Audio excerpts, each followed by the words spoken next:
নমস্কার প্রিয় বন্ধুরা। হ্যাঁ, আমি জিৎ গার্ডেন থেকে বলছি। আজকে আপনাদের সাথে রয়েছি আমার ছাদ বাগানে গোল বেগুনের ফলন নিয়ে। কেমন ফলন হয়েছে এবং কী রূপ পরিচর্যা করলাম যে এই রূপ ফলনটা হয়েছে, সেই বিষয় নিয়ে আপনারাও খুব সহজে এই রকম ফলন করতে পারেন। বেগুন এমন একটা সবজি যেটা প্রায় প্রত্যেকের বাড়িতে মানে আসে, বাজার করে নিয়ে আসে। এই গাছ লঙ্কা গাছের ন্যায় বাড়িতে লাগিয়ে পরিচর্যা করে বাড়িয়ে তোলা যায় খুব সহজে, এবং গাছের উল্লেখযোগ্য দুটো দিক, সেই দুটো দিক আপনারা যদি পরিচর্যার সময় রাখেন তাহলে আর কোনো সমস্যা হবে না। এখন যে গাছগুলো দেখছেন 2 মাস বয়স হয়েছে গাছের, ফলের ক্যারেটে আমি ফলের ক্যারেটে 2টো করে গাছ বসিয়েছি, 4টা গাছ।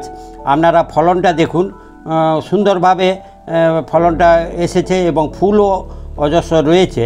যে দুটো উল্লেখযোগ্য পরিচর্যা বলতে আমি বলতে যাচ্ছি যে মাটি প্রস্তুত করেছিলাম, সয়েল মিডিয়া মাটির প্রস্তুতের সময় উল্লেখযোগ্য যে দিকগুলো সেগুলো নজর রাখা, তাছাড়া পরিচর্যার সময় নজর রাখা।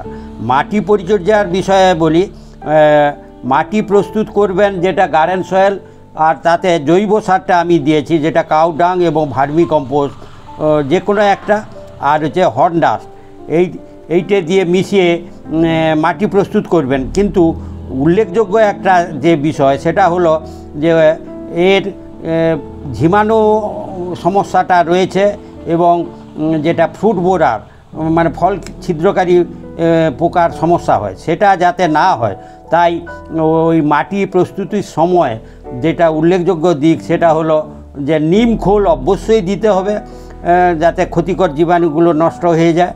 এটা দিয়ে আপনারা যদি পরিচর্যা করেন মাটি প্রস্তুতির সময় তাহলে দেখবেন খুব সহজে হবে। প্রথম এটা বললাম, আর একটা পরে বলছি। এখন যেটা পরিচর্যা করছি দেখুন, 1 লিটার জলে আমি সর্ষের খোলকে ভিজিয়ে রেখেছিলাম। সেই সর্ষের খোলকে 4 দিন পরে আরও পাতলা করে 1 লিটার জলে গুলিয়ে এটা দেওয়া।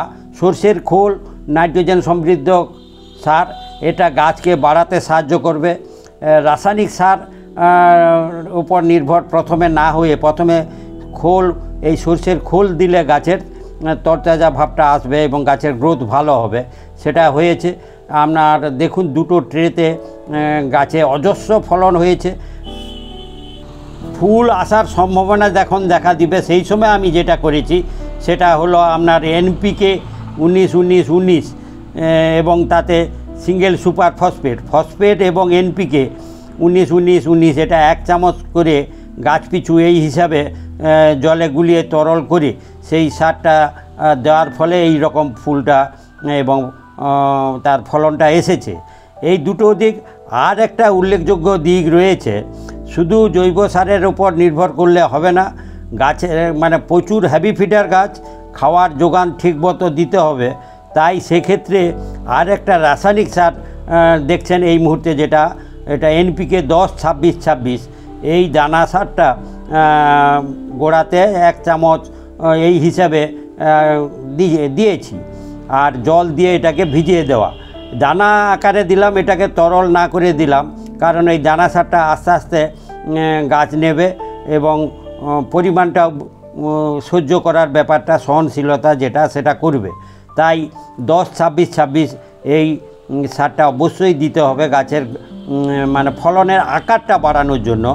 তাই ফল আনার উল্লেখযোগ্য পরিচর্যা, ফল আনার এবং সাথে সাথে ফলনের মানে ফলটা আকারে বাড়ানোর এই দুটো উল্লেখযোগ্য পরিচর্যা যদি করে থাকেন তাহলে বেগুনের আর কোনো সমস্যা থাকবে না।